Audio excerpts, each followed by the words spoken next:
Well, hello everyone, and thank you for joining us. My name is Landon Bartley. I'm the principal planner here at City of East Lansing. You've all met me if you were able to come to the last meeting. I have 6:01. We're going to give a few people just a little more time to come in.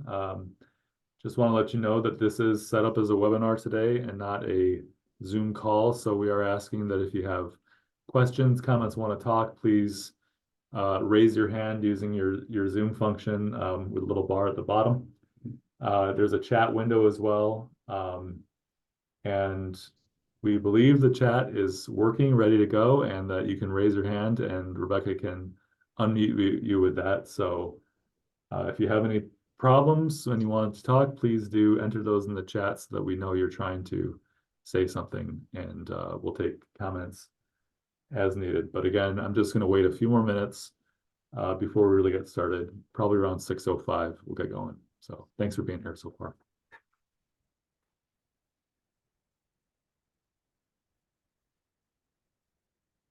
And in fact, I see that Capital Area Housing Partnership has their hand raised right now. Rebecca, are you able to unmute them, or do you want me to? Oh, I can see that. Hi there, this is Emma. I just clicked the chat. It says it's disabled. That's good feedback. Thank you. Rebecca, from your end, are you able to enable that? Yes, I was able to type in it. Just to make sure that the participants, attendees are also able to enter into the chat. I put to everyone, so maybe now. I do not see anything in there, but maybe someone else does. Oh, I see hello. Okay, that was me. Okay. So it looks like it's We're working. not able to chat, like at least I can't type anything. Down in the We got some bottom hands where it being says raised. type message here, you're not able to type in there? No, down there it just says chat disabled.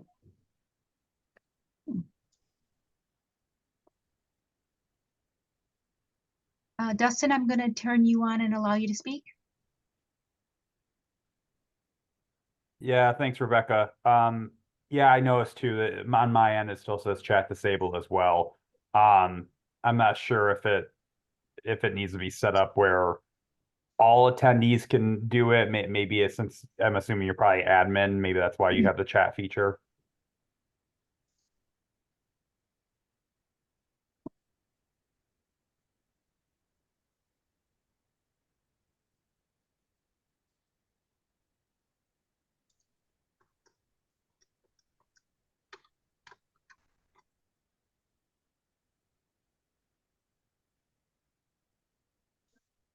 Beverly, I'm going to unmute you.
I just want to see if there's some place we can get this from.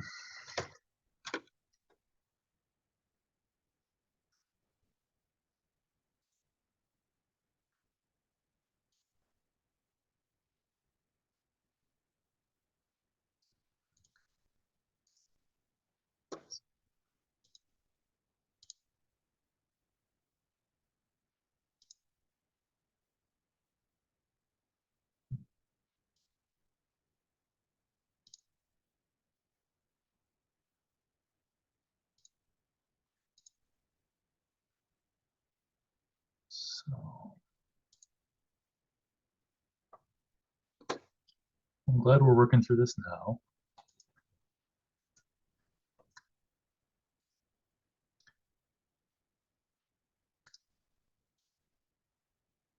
Hmm.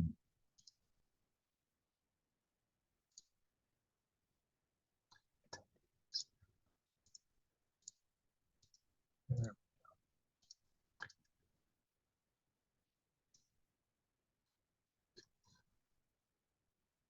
All right, let's give that a shot. I think we got it so that people can chat now. Grace, you raised your hand. Oh yeah, I was just gonna tell you whatever you did worked. Whatever we do. Good. Good job. Thanks.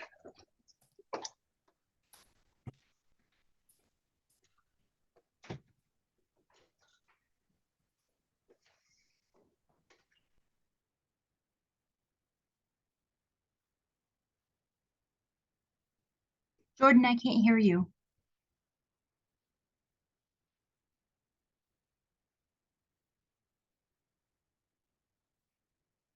Can you hear me? I can hear you, yes. Awesome, great.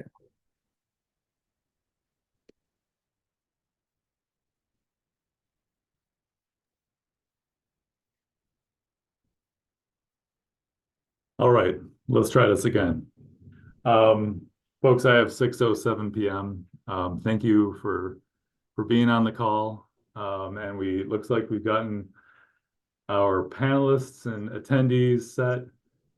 Our chat is possible. People can raise their hands. Looks good to me. So thank you for being here again. I'm gonna do my best. I'd like to wrap this one up again by 7 o'clock. So we'll get right into it. This is our April 18th meeting of the Comprehensive Plan Coordinating, a Comprehensive Plan Update Coordinating Committee. And there we go. Just want to start out with going through our list of attendees so we can just see who's in the room. I have Beverly Bonning on behalf of the East Lansing Zoning Board of Appeals. We have, I think it's Emma from Capital Area Housing Partnership on the line, Dustin Hagforce from CATA, Grace Whitney from our Planning Department, Commissioner Chelsea Denault, Planning Commissioner, also Commissioner Chuck Overby, who's also on the Planning Commission. Aaron, I'm guessing, is that from Aaron from the Michigan Disability Rights Coalition? So welcome. Greg Ballline on behalf, representing of the East Lansing Downtown Development Authority. Hannah Prince is one of our practicum team students. You'll be hearing from her, and Jordan, who's on the call as well. They're on the team, and I see some others from the MSU practicum team on here. That's great. Helena from the Commission on Environment. Thank you for being here. Herlin Rumar, who is with the MSU practicum team as well. Jacqueline Hutchison, excuse me. I need to look at my notes and see who you're representing. So Jacqueline Hutchison, welcome. Janet Lilly on behalf of the and MSU Government Relations. Joseph Sullivan, who's our chair. He's a chair of the Planning Commission and chair of our committee. Kobe Sunday from an intern with our planning department. Liz Braddock from the Mid-Michigan Department, or excuse me, District Health Department, who's the Clinton County Health Department. Dr. Braddock, thank you for being here. Councilmember Mark Meadows, Historic District Commissioner Michael Christensen, Housing Commissioner, East Lansing Housing Commissioner Parker Fisher. Renee Brown is with the MSU, I want to say, I'm blanking on which office right now. I want to say it's Office of Community Outreach and Engagement, but I need to check that, Renee, so I'm sorry about that. Robbie Jameson is Commissioner with the Seniors Commission. Roland Afwanma from the MSU Practicum team, as well as Steve Troost from Michigan State University Infrastructure Planning and Facilities, and Tina Farhat on behalf of, or representing the East Lansing Human Rights Commission. So I just want to make sure, we also have Andrew Arbaugh and Jordan Swiler both representing the MSU Practicum team and myself and Rebecca from the planning department. So I hope that that will work as far as a brief introduction of just going through who's on the call right now. And then if I missed you, please raise your hand, or if I told to introduce you incorrectly, please raise your hand or pop in the chat how I did. Thank you, Jacqueline Hutchison from LEAP, Lansing Economic Area Partnership, and Renee Brown. I appreciate the clarification from University Outreach and Engagement. So it's great to have everyone here. Okay, with that, just very quickly, the agenda is before you. We really don't have minutes to worry about from either the last meeting or this one, but I'll talk about what has happened. Basically, if anyone has any questions about the agenda as I'm going through it today, after I've gone through it, please raise your hand and we can ask those questions. We do allow for public comment with this committee, and we received 2 emails, and I'll be sharing those because it's a virtual meeting today. I will share the messages from public comment. Then I'm going to go back through real briefly, just sort of reviewing the committee's activities and scope, because we've had some questions since the last meeting. And also, I'd really like to go through and finalize that committee schedule. Hopefully you all received in the meeting invitation and then the email I sent out immediately after that. I really want to make sure to cover my bases because of our issues with the room. And I'm sorry for that inconvenience, but I'm glad we were able to meet virtually. So I do want to try to nail down that schedule if we're able to today. Then we're going to hear from our MSU Practicum team about the student engagement efforts that they've been doing this semester. We'll do a very, very high level review of just a few parts of the 2018 master plan, just to sort of start getting ourselves into the right mindset. And then I have a very short exercise for the committee. We'll have open discussion and then we'll adjourn. So with that, that's why I think that we can take care of this fairly quickly today. The major item of business, I guess I want to make sure we take care of is to get that community schedule, or excuse me, committee schedule nailed down, and obviously to hear from the student group about their work.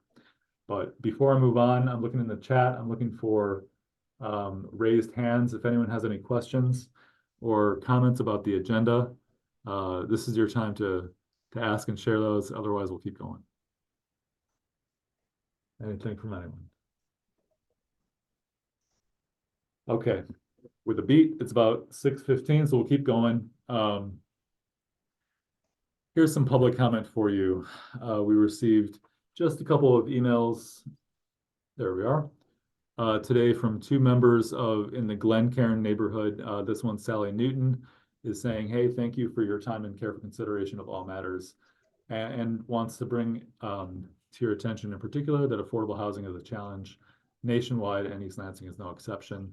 And so Ms. Newton is interested in further studies related to converting student housing into residential homes. It's planned at one point, and preserving neighborhoods. And also interested specifically in a neighborhood revitalization strategy area at Avondale Square, sort of on the northeast corner of the Bailey neighborhood. So that was from Ms. Newton at 939 Sunset Lane. And also I'll mention that I will be sending out these slides like we sent the last ones. I know it was a little bit late for some of you, but you will receive all these materials typically by email. So, and we'll also be posting things on our website as we continue forward. Another public comment that came through, also a resident in Glencairn, Ms. Spooner, just wanted to share a few points. She mentioned, as Ms. Newton did in the other letter, the Neighborhood Revitalization Strategy Program, or Strategy Area Program, particularly in Avondale Square. I'll focus on placemaking in the downtown that's not bars or chain fast food. Some appreciation for the design build play workshop that we had last week, and I'll mention that a little bit too. Making sure we preserve our open spaces for parks and wildlife habitat, and then keeping in mind our senior population and making sure that there's affordable and accessible options for those residents. So that's the basis, or excuse me, that's our public comment for this time. We haven't had any people join the webinar, and I'm looking for raised hands in case anyone else has anything they want to mention right now. Not seeing any, I'm going to move on.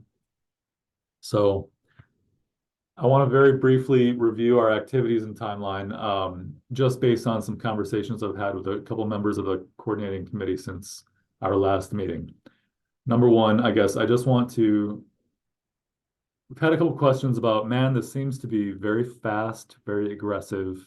There's so much that I want to put into this comprehensive plan that should be in this comprehensive plan, and that's wonderful for me to hear. But I really also want to focus on the sort of scope of this being an update, and it's not a new plan, it's an update. We're looking at the plan from 5 years ago, trying to understand best what's happened since that plan was adopted.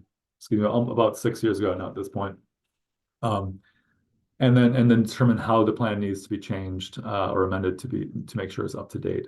So that's why we've sort of framed this committee as a coordinating committee and not a steering committee. And it's, in my mind, it's not quite just semantics, but really saying, look, we're coordinating these efforts, right? We're all of you on this committee are intended to be representing a various constituents of the city. If it's a board and commission that in turn represents a certain group, or if you're representing a certain organization or department within an organization, our hope is that you'll be checking in on these meetings and bringing back the information that you learn, that we talk about, to your constituents, however that is, and then bringing back their feedback to this committee to make sure that we're aware of it.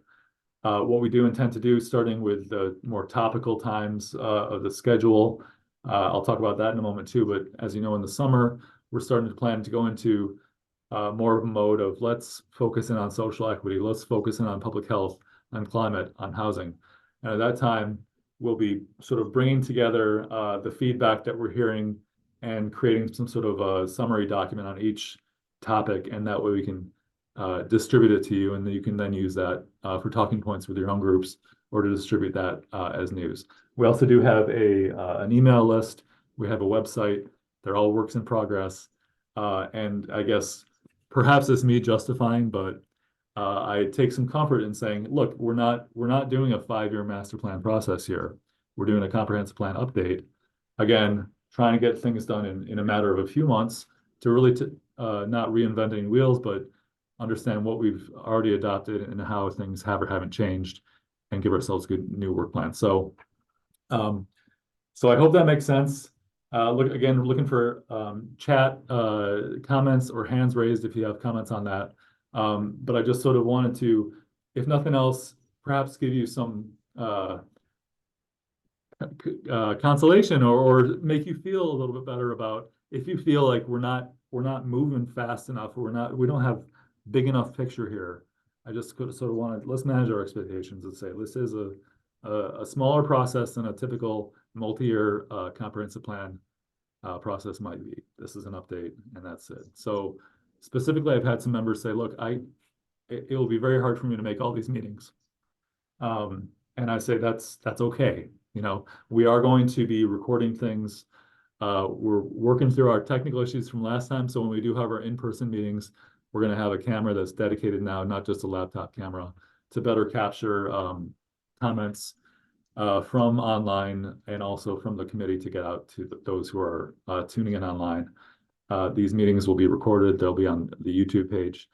So you will have an opportunity to access things again, and also to direct your constituents, whoever they may be, to these resources. So I'd rather you don't miss meetings if you don't have to, but if you can, if you must, just please know that you'll still have access to the resources, and it all won't be lost. So with that, can we ask for your open and honest and respectful participation, and to keep checking in, and to reach out to your groups and bring it back when you talk to them, as far as what their concerns are and how we can make sure to address those.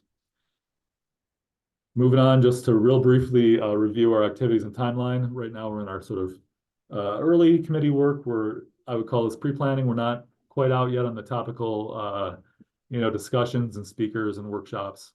We will have those to a limited extent, and we're setting our committee schedule. So that the schedule, once we have it finalized, which I hope will be very soon, we're gonna have that posted. You'll all receive comment or copies of that, and we'll post it also so that while I did receive a sort of confirmation that we aren't necessarily, as this committee convened by the Planning Commission, this committee isn't necessarily subject to the Open Meetings Act, but we're going to do our best to sort of match that standard and make sure that everyone has as much information as possible, including our members of the community who aren't on this committee. So as we get into the summer, particularly starting in June, we're going to start doing more speakers and workshops, and then late this fall, the idea is to, okay, let's actually create this plan document, check back with the community to make sure we heard things correctly and got the feedback we need, and sort of pick up any loose ends to say, okay, we need to make sure to address XYZ point somewhere down the road, and then we'll get it to the Planning Commission and City Council for adoption later on. So, and just as a refresher, the intent, as you know, in April, just last week, we had our core values sort of session, our Dream Play Build session. I thought it was very successful. We had James Rojas and John Camp, the authors of Dream Play Build. In town, they also did a session at Michigan State University the day before. And what the exercise was, a lot of you were there. I was very glad to see. I think we counted almost 50 people. It was over 40 people that were participating. And basically people at different tables were building with their hands, were talking with each other about their earliest memories. Why were those memories important? How were they formative? You know, as sort of that core memory, and what did that mean about us, and what were our sort of core shared values that came out of that? We heard a lot about public space, about being outdoors, about trees, about water. Didn't hear much about lack of parking. But the idea really was to just sort of focus in on what was important as a kid, you know, what was really important to you. And then how can you sort of take that mindset and apply it to the city and think what's really at issue here? How can my values, personal values, and those of my friends and loved ones and neighbors accurately be reflected in this plan to make sure that we're putting together this plan in line with our values and our shared values across the community. So we do have a more detailed report and also a video that's going to be coming out of that session. Our video team is working on that right now. They did a great job. The guys who typically tape our commission meetings, they taped the session last week, and they're editing it right now to make it a little bit less of a commission meeting and more of a sort of feature to go on our YouTube page. So when we have that, it should be done next week. I'll be sending it out to you so that you can then share that with your groups as well. In May, we're not planning on holding a separate workshop, but we will have a speaker. That's going to be on May 9th. And if you haven't marked your calendars, please do that. And we'll talk about that in our schedule too.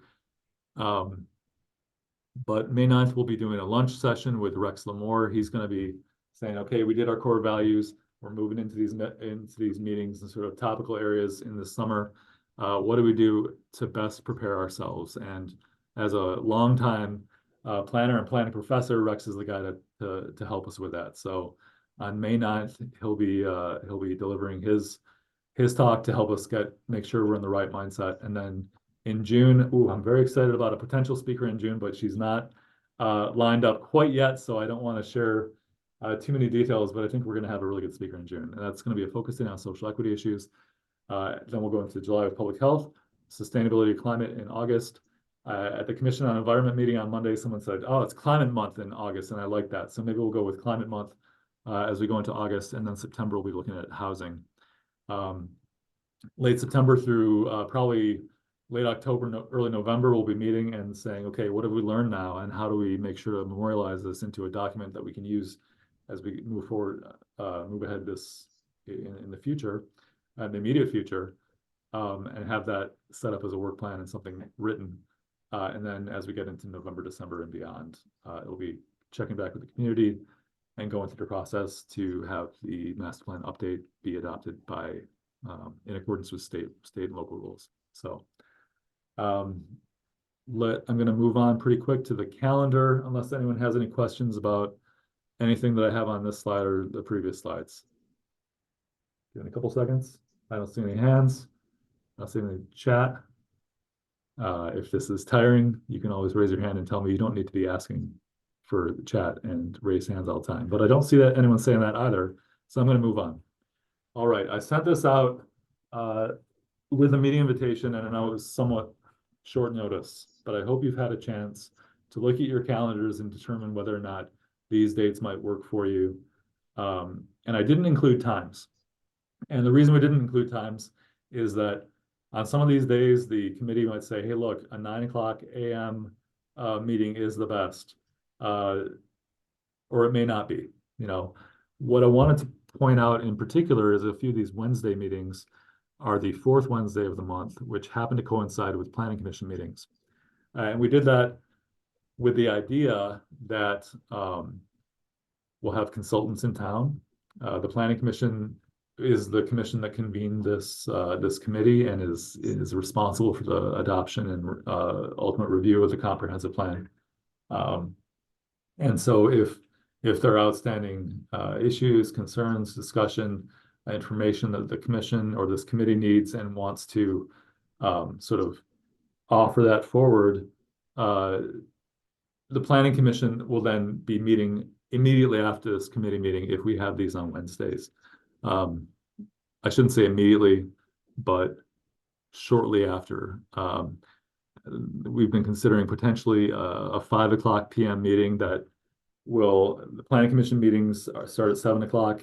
That's a tight schedule because then maybe we'll have an hour and a half. We still have commissioners who need to get some dinner, and that's a long day. So I sort of wanted to toss this out to the committee members in general and say, how does this look to you?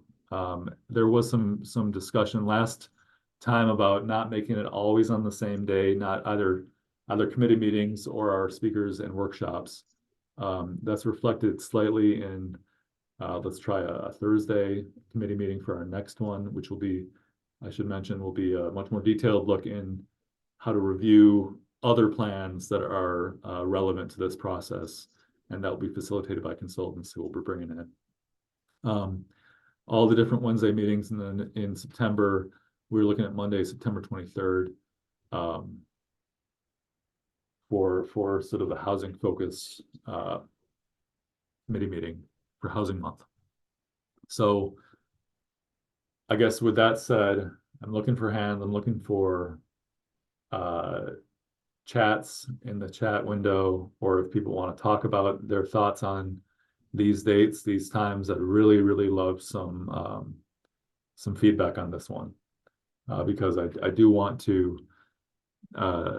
nail down these dates as soon as we can. And for what it's worth, as of right now, all these rooms, or excuse me, all these dates have availability at Hannah Community Center, so we can be able to count on space there rather than trying to set up a virtual meeting. I see a comment right now saying the Wednesdays that overlap with PC meetings. This is from a planning commissioner. Commissioner Denault. Would be really tough for me personally. I work till 5 and both meetings would make it a really long day. Yeah, I completely appreciate that, Commissioner Denault, and that's a concern for me. It's a very long day for me too. My thought would be, you know, it's once a month, and maybe that long Wednesday once a month could be worth it. But also that is a very long day. I see a comment from Commission Chair Joseph Sullivan saying, yeah, that works for me, but want to make sure it works for the other planning commissioners as well. Commissioner Denault and Commissioner Overby. So I'm hearing from a couple of planning commissioners. That's great. The ZBA alternate. Here's another message from Beverly Bonning on behalf of the ZBA. There is an alternate if she's not available. And yeah, for what it's worth, an alternate is completely acceptable. We encourage it. Like I mentioned earlier, if you can't make it to a meeting, you know, all is not lost. You'll get the resources. But if you want to send somebody on your behalf to make sure that you're capturing what happened at the meeting and who said what, that's fine. Please just let us know in advance. But we have a couple folks who have already set that up and already mentioned that they're going to have some issues, so they might want to set up an alternate. I see a comment from Councilmember Meadows saying no problem with meeting prior to planning commission at 5 is great, and DDA and Brownfield Authority are during the day, so it wouldn't be a conflict.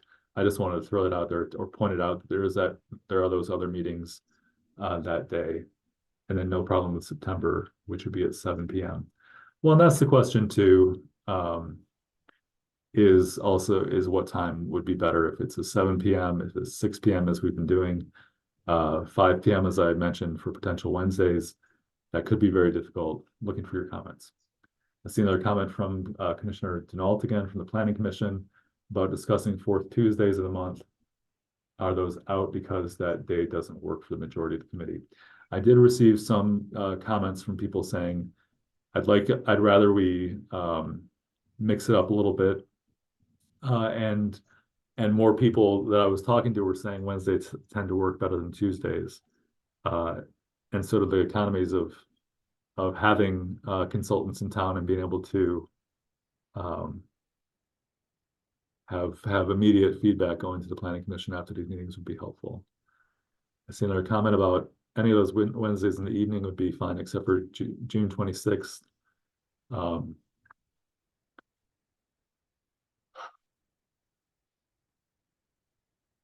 I also should mention that I know there was a question about MSU football games, home games, and those are all on Saturdays. Obviously, the start and end of schools, I looked at academic calendars, and as far as I can tell, there are no conflicts with any of these dates, and being right on the cusp. But I know that certainly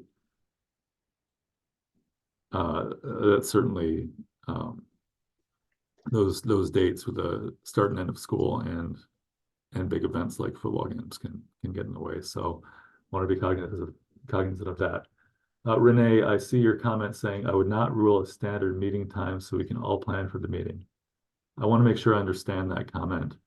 You're saying rule out, or you would not set a meeting time altogether. I don't know if Rebecca, would you be able to unmute Renee? So Renee, if you'd be able to talk about that a little bit more, if you're comfortable, give a little more detail on what you're saying. Sure, no problem. I know when we had this discussion at the last meeting, there were lots of preferences. Some people that wanted to meet a standard time, second Tuesday, whatever, of each month, and some folks that wanted to move it around. I guess I'm in the group of wanting to have a regular time that I can plan the rest of my schedule around. And so I know that wasn't the popular vote, but I just wanted to raise it again.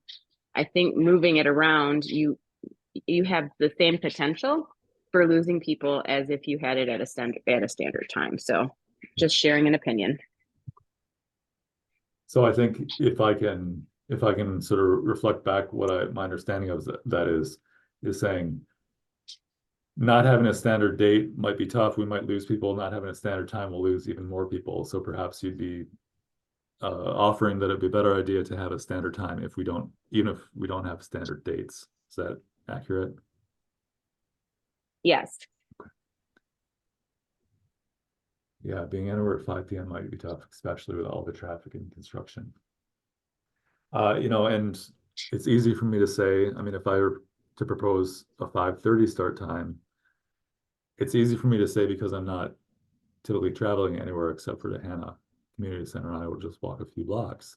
But it can certainly be difficult for people trying to get across town from other places.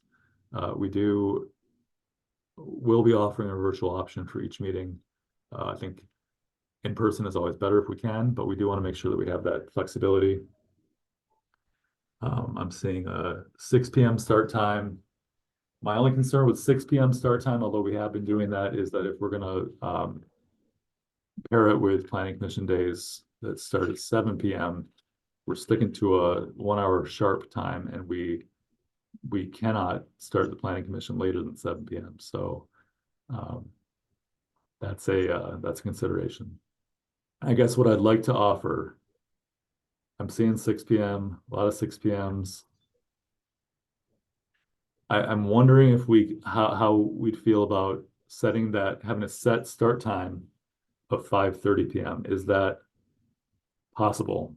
I guess, what is the prognosis from people in the room as far as making that work if you have to get out of your workplace 15 minutes early or something? Is that acceptable? Is this workable to do again once a month? Obviously, we have workshops and speakers that will be setting up, and those are going to have a lot more variability, I think. I'm seeing some 5:30s across. Okay. I guess what I'd like to do then, seeing a few more sort of validating comments coming through on chat that, yeah, 5:30 is workable. What I'd like to do is set 5:30 as a time to start across the board with these dates.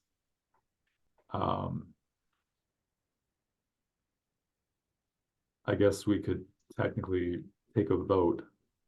I'm not necessarily.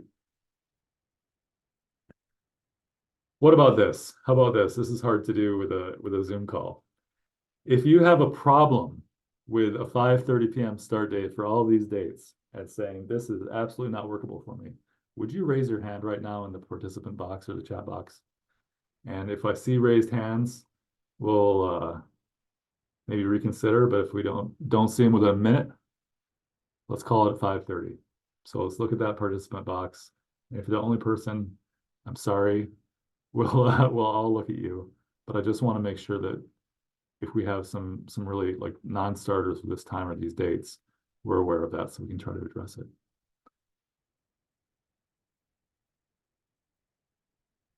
Okay. I think that's enough time. What I'd like to do is set this calendar at 5:30 p.m. for a start date, and I will be sending this out to all of you and emailing it and posting it on our webpage, which again is cityofeastlansing.com/plan-update. Without any further ado, I want to move on now. As long as you bring dinner for PC members, Landon, kidding. I'm not, that sounds okay. But if you're okay with hot dogs and Jimmy John's all the time, I'm kidding, we'll figure something out. It is almost 20 to 7, and I want to make sure that the student group has some time to go through their presentation. So I'm going to switch over to that slide right now and just very briefly introduce this project, and then we'll turn it over to Jordan and Hannah and Andrew and Rolonoff and Herlin for their presentation. So this practicum team has been working with us for spring semester. It started in January. They did a survey. It's been great to have them around the office. They've been stopping in every week or so to make sure that we're all on the same page. And I've been very impressed with the work so far. They're going to be a preview of the presentation right now, and then they'll also be presenting to the East Lansing Planning Commission next week on Wednesday. That's April 24th. So, and that's televised. You can it'll be recorded.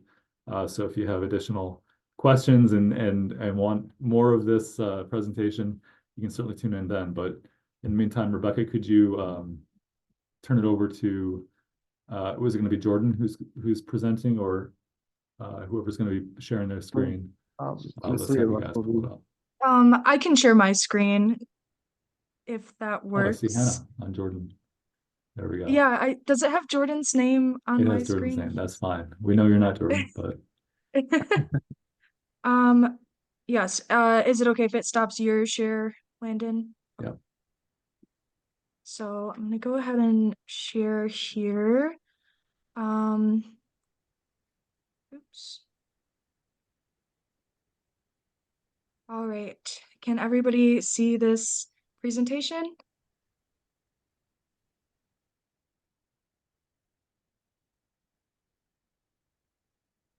Is the presentation visible to everyone? I think I can see it. Okay, perfect. All right, so yeah, as Landon said, we are a group of MSU students, and we've been working with the city this semester on doing student engagement as it relates to the East Lansing Master Plan update. Yeah, so this is basically what Landon and Hannah just covered. We've been working over this semester, working with MSU students and getting their input in various different ways.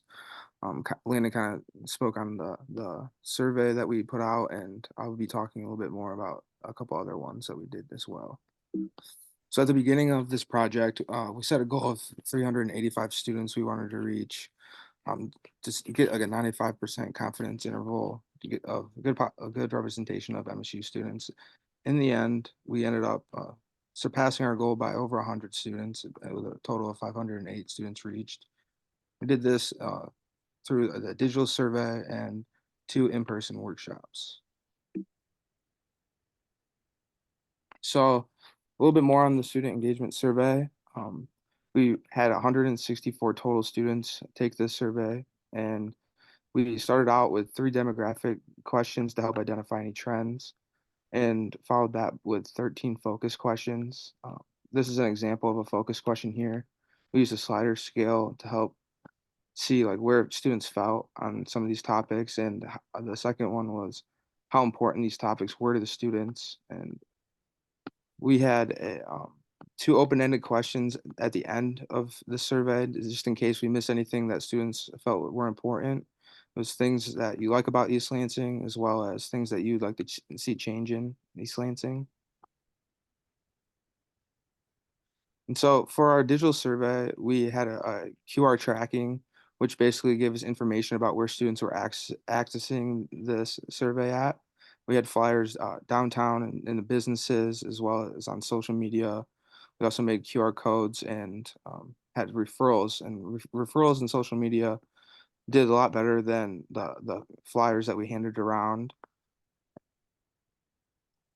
And then our first student engagement that was in person was a sticky note workshop, and it's basically where we set up this board that you can see here on the left part of the screen, and we would set up in highly densely student hubs, really, and they're listed right here.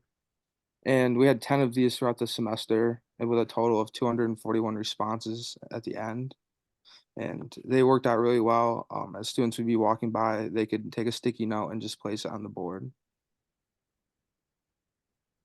So our second in-person workshop was a discussion workshop where we entered 3 different classes, and just had students form small groups and have discussions about what things that they like about East Lansing, and things that they would change about East Lansing, and just have discussions about it and record those responses on papers that we collected and input it into our report. Yeah, and so it was through all of this engagement that we identified 4 main focus topics that were of the greatest importance to students, and that was housing, transportation, economy and recreation, and community wellness. And all of these topics do align with the greater frameworks of the East Lansing Master Plan update. So the first topic we're going to go into a little bit is housing. The main thing we heard on housing was that students had concerns about affordability and quality. They rated affordability in general at a 2 out of 5, and nearly 30% of our comments on housing desired greater affordability in East Lansing. And this probably doesn't come as a surprise. You know, housing affordability is at the forefront of the national conversation on housing, and what we really heard from students reflects this here in East Lansing. Um, and so when our team dived a little bit deeper into this, when we're trying to understand housing affordability in an area, we often look at the area median income. And in 2022 in East Lansing, that was around 44,000 a year. But when you look at the area median income of householders under 25, it's only 21,000 a year, and over 85% of MSU students fall into that category. So when we looked at affordability, we were using the under 25 householder metric rather than just the overall. We were also looking at rents and annual rents instead of annual household payments. So the median annual rent in East Lansing was around 12,000 a year in 2022. And when we did our math, this means that renters under the age of 25 in East Lansing are spending nearly 57% of their income on housing. Um, in contrast to that, the U.S. Department of Housing and Urban Development tells us that any household spending more than 30% of their income on housing is cost burden. So we can see why affordability is a concern for students. But when we look at the tools that the city has available to them, they're less on the demand side and they have more control over the supply side through zoning and regulation. And we looked into tools that the city can use to help support and encourage affordable housing in the area. And one of these tools is the allowance of accessory dwelling units. If you aren't familiar, an accessory dwelling unit is essentially a subordinate dwelling on the same lot as a primary unit. And in easier terms, this is really usually takes the form of like an enhanced garage, or maybe somebody has a loft that they would like to repair and rent out. This photo example here is actually a garage accessory dwelling unit in Ann Arbor. The city allows accessory dwelling units in some of their zones, and what we see from this is really quite a few benefits. It is one way to increase affordable housing that doesn't eat up additional open space. It also encourages the revitalization of existing housing stock, and the city can tailor it to their specific needs. So, we don't have to allow it everywhere. It can be concentrated in the downtown area. It can be concentrated in neighborhoods that already have a mix of rental housing. So really the city can take this tool and look more into where it might exactly be appropriate, but um we just wanted to throw that out there that that's one of the main avenues they can use. um the second tool available to the city is community benefits agreements, and essentially this is a contract between the city and a local developer. Historically, these have usually been between nonprofit groups and developers, but in recent years, we've seen cities like Detroit and Ypsilanti adopting these. And essentially, in exchange for providing a public good like affordable housing, the city can provide funding support or relax zoning requirements, like give a higher density minimum, or give some sort of setback bonus. And again, this can be tailored to meet the specific needs of a community.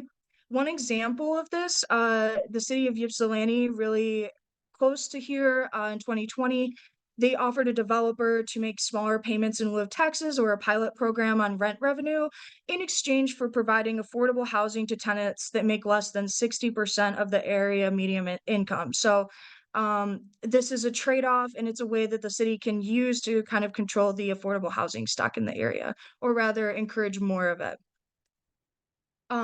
And then on the flip side, it's also an opportunity for communities to be more involved. And it doesn't just have to be affordable housing. These can be tailored for cleaning up brownfields or providing commercial development. So there's really a lot of possibilities there. And just to summarize, our first recommendation to the city is to just include flexible zoning language like this into the ordinance that helps support not only affordable housing options, but really just a diverse level of housing options. And then continue to encourage your planned unit development and mixed use zoning, other zoning tools the city is already using. The second main concern on housing was about housing quality. Nearly 25% of our comments on housing desired improvement in housing quality. The city's main avenue for controlling housing quality is through code enforcement, right? And traditionally, code enforcement is usually you have an inspection, and if you don't meet the inspection, it results in a fine or some sort of repercussions for not meeting code. But we recommend that the city look into more collaborative code enforcement measures along with the current measures that they're already taking advantage of. This could include exploring direct subsidies to landlords, tax incentives, discounts on municipal fees, and then continue to promote those home improvement grants, like the State Emergency Relief Fund, that can assist building owners with home repairs and create a more cooperative atmosphere all around to ensure that everyone has access to quality and safe housing. Yeah, thank you for that, Hannah. So transitioning a little bit into the next subtopic that we focused on and engaged with students was transportation. And what we heard revolved a lot around off-campus transportation and the availability thereof. In fact, around 61% of the transportation feedback that we heard involved public transit and comments about accessibility to off-campus transportation. When we looked further into the matter and why that might be, what we found is that it might not be so much an issue of availability and opportunity for off-campus transportation, but more so an issue of students really understanding what's available and knowing like how to use a CATA bus system, a system as expansive as the system that's currently offered. In fact, what we found was that there are already 10 routes that run through MSU's campus and connect riders to nearby apartments, grocers, and major neighboring cities such as, Okemos, Hazlet, and Lansing. So again, the opportunity is there. We also believe that these routes overall run at a really good rate. The frequencies are good for students. They run at a set 30 minutes typically every time, and we recommend that we make that limit about 30 minutes rather, excuse me. But we recommend that they make that a strict 30-minute frequency for students. So again, there's more opportunity, but more so it's just a matter of educating and advertising what's already available for students. So that brings us to the next recommendation that we sort of have outside of the CATA system in order to enhance that off-campus transportation opportunity. We believe that there is the chance for the City of East Lansing and Michigan State University to partner and explore the avenue of a rideshare program. We sort of borrowed this idea from the Ohio State University, who is currently partnered with Lyft and offers $4 discounts on rides anywhere from off campus or on campus. And again, we believe that the one change that we made with that system that's in place there at Ohio State is that we think that East Lansing, and partnered with Michigan State University, can make a rideshare program available to both public school students and students who attend Michigan State. We'd like to see that sort of explored and possibly implemented in the years to come. And again, that brings us to the next slide, which again is sort of a summary of what I just discussed here. To be particular, we'd like to see an educational and advertising campaign for the CATA system. There's 3 routes in particular that we want to see stricter frequencies on in terms of how, fast the route runs. And we would also like to see a couple routes run on the weekends that are currently when they're not being offered right now. And again, just that rideshare program. Outside of the off-campus transportation comments that we received, we did also hear a lot about pedestrian safety and, sort of enhancing the pedestrian environment in the city of East Lansing, particularly along Grand River is what we heard a lot about. And when looking further into it, again, what we heard aligned with what we found. As you can see here, we use this map, which was provided by the Michigan Department of Transportation, which highlights crash data and through police reports. As you can see, the major spots, high-risk spots, are along Abbott and Grand River. That little cluster over there by that light over by Noodles and Company on Abbott and Grand River, there's a lot of pedestrian-related accidents there. And again, just along Grand River where people are making turns have proven to be a high-risk area throughout the years. So what we would recommend is implementing more pedestrian-friendly infrastructure throughout the city. This includes rapid flashing, rectangular rapid flashing beacons, or RRFBs. We would also like to see high visibility crosswalks implemented so drivers are more, it's easier for drivers to see students and pedestrians crossing the street. And we would also like to see wider bike lanes. And again, that sort of just highlights everything that I just discussed. I'll go ahead and transition a little bit into our next subtopic that we looked into quite a bit, which was economy, with a particular focus on the downtown area. What we heard, again, it was interesting because this was mentioned in public comment earlier. This is a student's concern that students apparently share with those residents of East Lansing who made public comment earlier.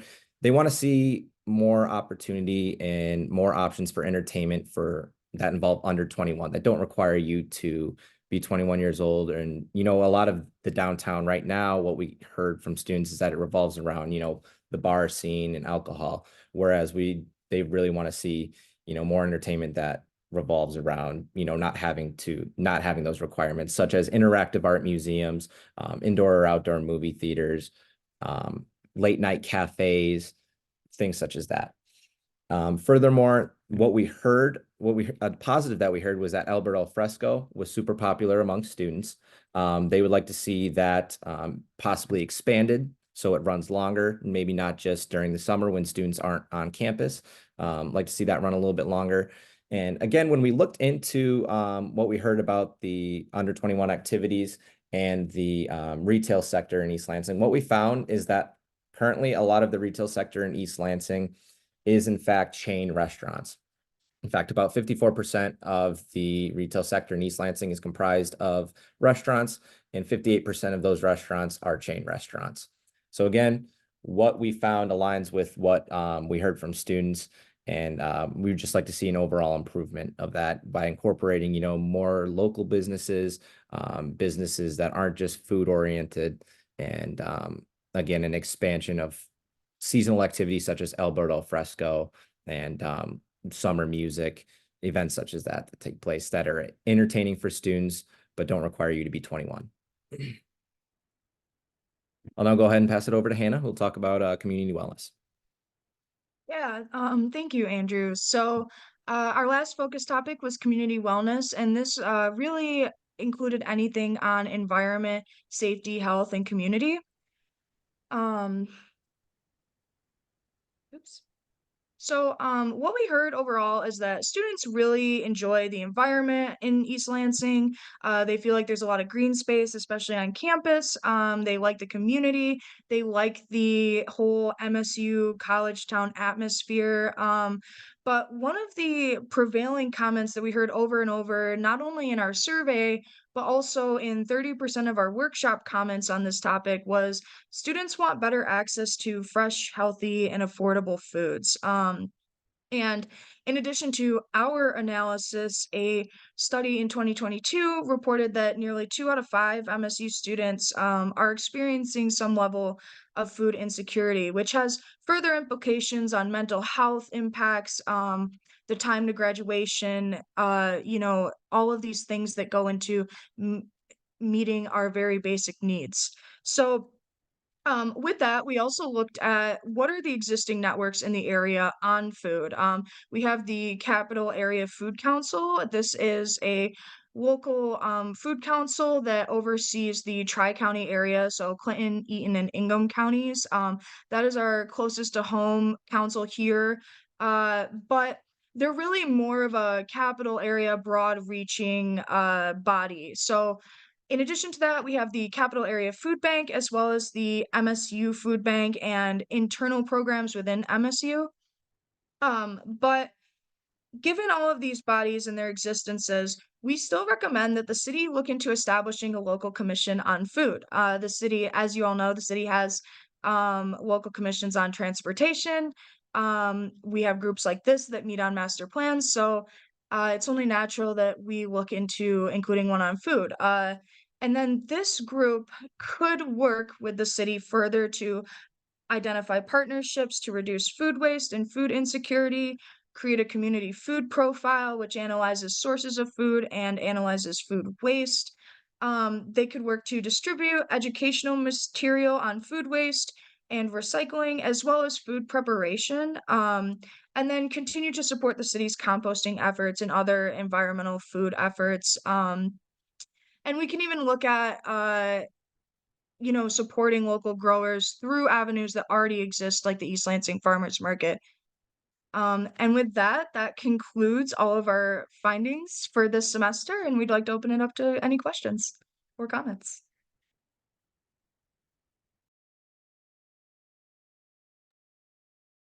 And I know I said I'd try to be pulling this thing together, finishing the committee meeting by 7, and it is 7 o'clock right now, but I would like to take a few more minutes just to allow for questions. If anyone has them, please raise your hand. Thought it was a great presentation, guys. Thank you. We're looking forward to seeing the whole report again. See some nice comments in the chat. Well done. Thank you. This is interesting and informative. I do see a hand up. Looks like from Renee. Rebecca, could you unmute Renee, please? I just want to say it was a really nice presentation, and also the issues that you're raising about food and food waste. I teach a social innovation lab And students for 10 years now have been bringing projects about food waste to that lab. So it's definitely something that is important. I can affirm that. Thank you. We have a question in chat from Steve Troost. Who subsidizes the LIFT program at Ohio State University? Assume the university? Yeah, I can go ahead and take that one real quick. It is the university in partnership with Lyft. It is subsidized by the university. What we recommend, and this is sort of where there might be, conflict into something that would have to be looked further into. We wanted to try to get the city involved with Michigan State together, just to bring all the resources together that we can. And we wanted to, in turn, reward the city for collaborating and its, the people who will actually be helping pay for it and everything by including those public school students in the rideshare program. So offering, students are staying after school in the public school system for extracurriculars. We want to make sure that they're also getting that discount and, being involved in, what that rideshare program might have to offer. Cool, thank you for that. I see another question in the chat saying, great work. Were there comments on preference for housing type, such as apartments or houses and available options? I guess, Yeah, would that be from the survey, I guess, or Joseph, if I can ask for clarification, you're saying was when you had the housing results, I guess, of your engagement, did you find that Yeah. those different types were coming up? So, our questions asked more generally about affordability and quality, like just in general, whether students felt like there was enough affordable housing. We didn't have a chance to go into necessarily all of the different types, but in general, students are looking for rental properties as opposed to own. So, apartments are one option.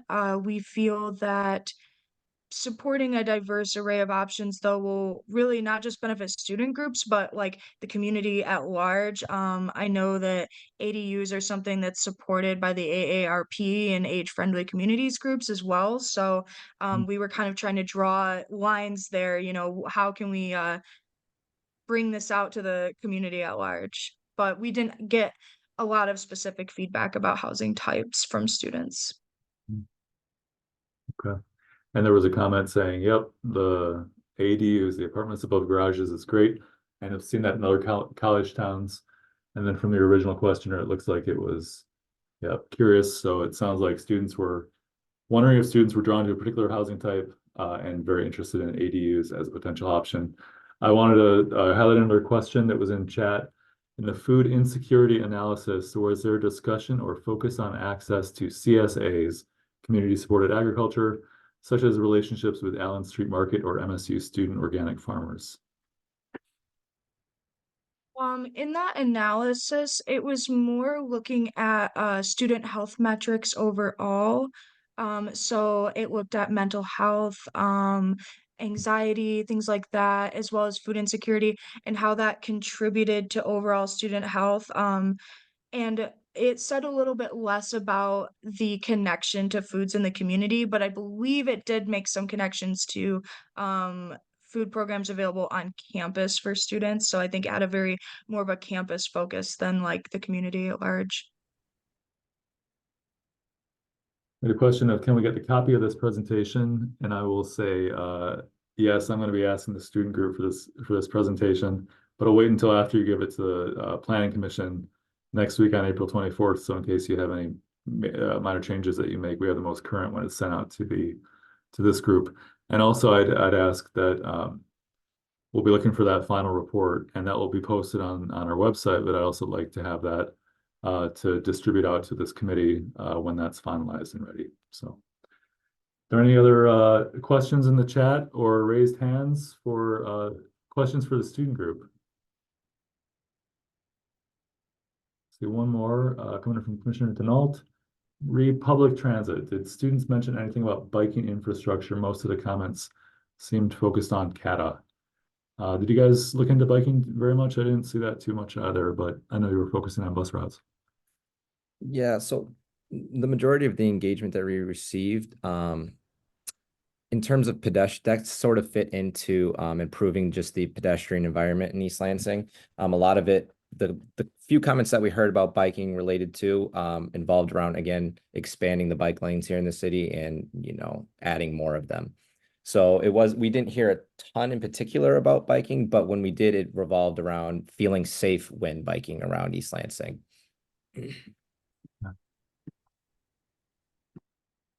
Wonderful.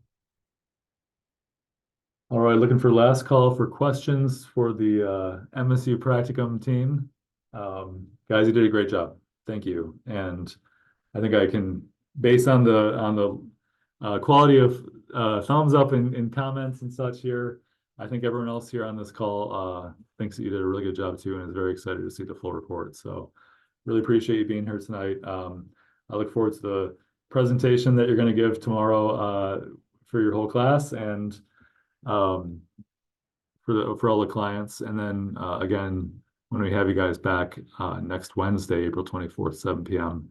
To present to the Planning Commission, that'll be really great to have you there too and be able to answer any more questions. So thank you all for being here. I'm gonna pull back control real quick of the screen and just pull up a couple very brief sort of final thoughts.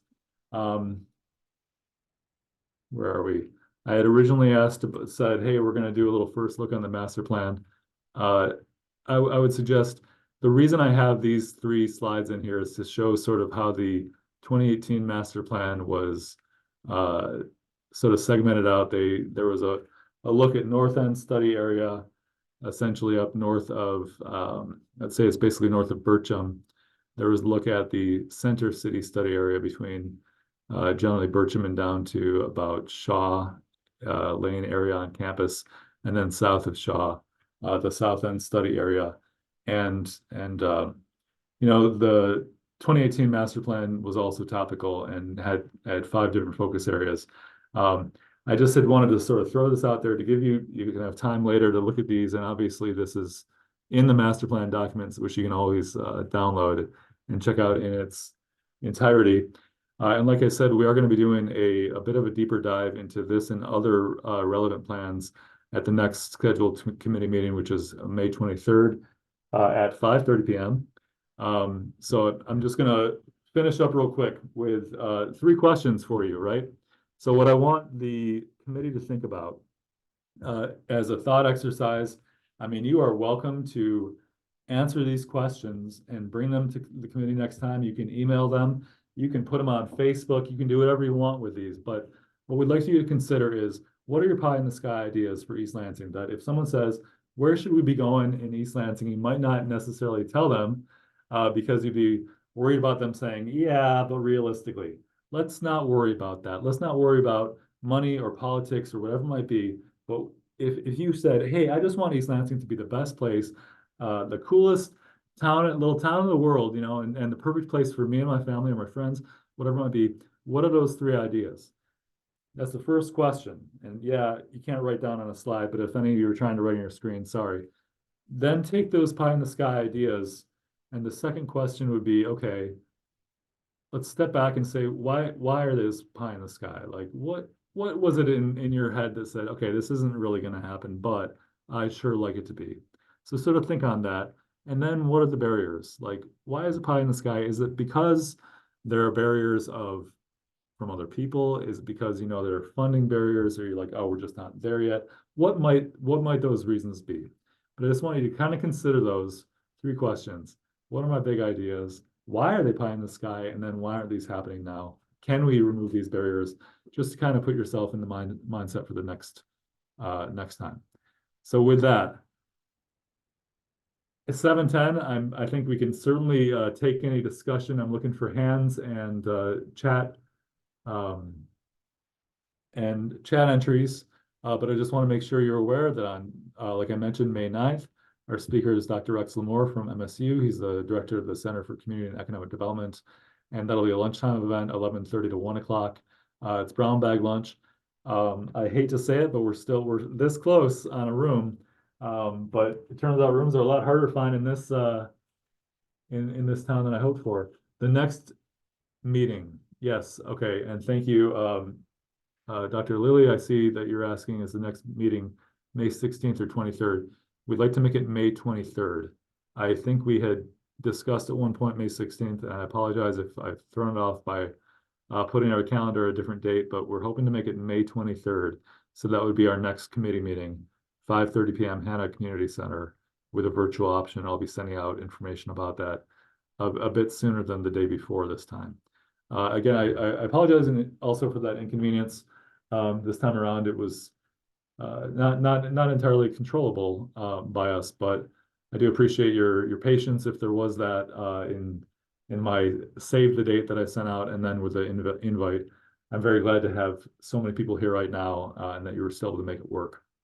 So one more check, just look for hands or any comments in the chat. Otherwise, I think we're going to wrap this up. I got 7:12, a 1-hour committee meeting, just about. I thought this was great. Again, thank you to the MSU Practicum team. That was a really good presentation.